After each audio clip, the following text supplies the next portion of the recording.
O Interdireito dessa quarta-feira traz um assunto que está sendo muito discutido no meio jurídico e que os cartórios de notas já estão adotando, e os cartórios estão também, essa modalidade pode ser feita via instrumento público ou particular, com firma reconhecida na presença de duas testemunhas, que é o contrato de namoro. O que é o contrato de namoro hoje? É um documento que formaliza a relação entre duas pessoas que estão namorando, deixando claro que não há intenção de construir família ou união estável. Ele serve para proteger o patrimônio individual de cada um, deixando claro que os bens adquiridos durante o namoro não serão divididos em caso do término deste relacionamento. Como funciona isso? Formalização. O contrato pode ser feito por instrumento particular ou escritura pública em cartório. 2. O documento deve declarar que a relação é de namoro e não de união estável, além de especificar que não há intenção de constituir família ou dividir bens. Ele é utilizado para proteção patrimonial.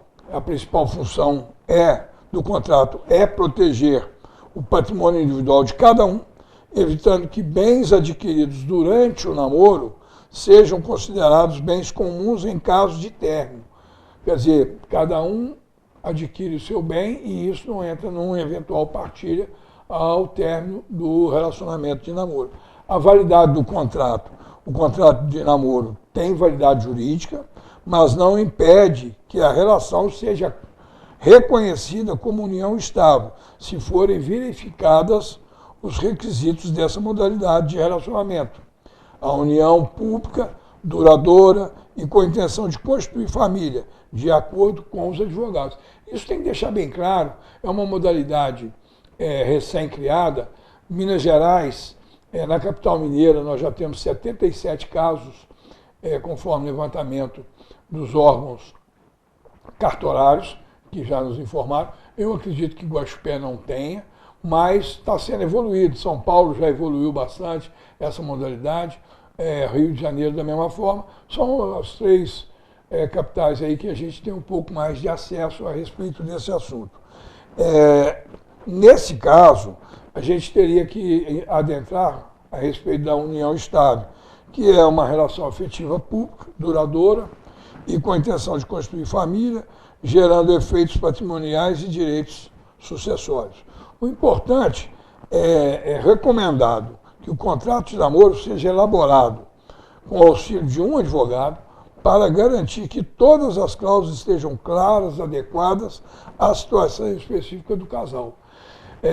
Eu entendo que a durabilidade desse contrato deveria ser máximo de 3 anos, porque em 3 anos você já teve conhecimento quer dizer, deu para você conhecer a pessoa da qual você está se relacionando, como método de vida, personalidade, todos nós temos criações diferentes, cada qual é criado de uma maneira. E quando você inicia-se um relacionamento, você tem que, muitas vezes, ceder. Tem muita gente que mantém um relacionamento por muito tempo porque tem medo de terminar um relacionamento e iniciar outro. Como a gente tem aí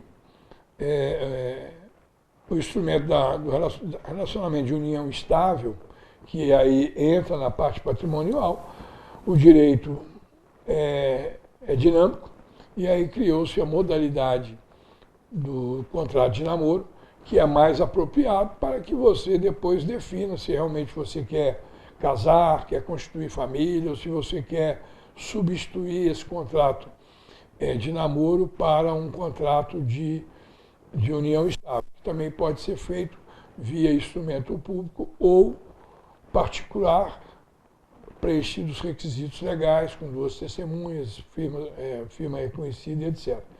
Então, e no caso da união estável, na escritura pública ou no contrato particular, deixar bem definido qual seria a relação patrimonial de cada um, ou seja, o patrimônio que eu estou entrando nesse relacionamento, não comunica com quem passa a fazer parte da minha vida. Foi uma pergunta feita por um telespectador a respeito dessa situação. Eu acho que é uma maneira de inovar, e até porque no contrato você pode especificar algumas outras situações que porventura você queira prever em relação um ao outro.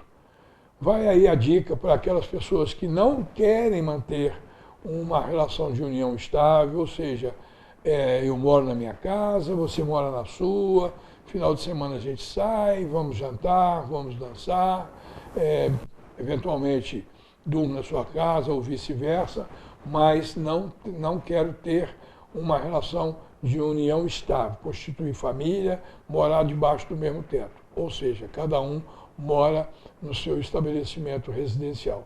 Vai aí a dica para quem está em dúvida se deve ter um contrato de namoro ou se deve formalizar uma união estável. A gente tem falado sobre diversos assuntos a pedido do telespectador. Semana passada a gente falou sobre direito sucessório e pediram para que nós falássemos sobre o contrato de namoro. E aí nós estamos abertos, mande para a TV Sul, quadro Entenda Direito, que nós estaremos respondendo às indagações daqueles que nos ouvem.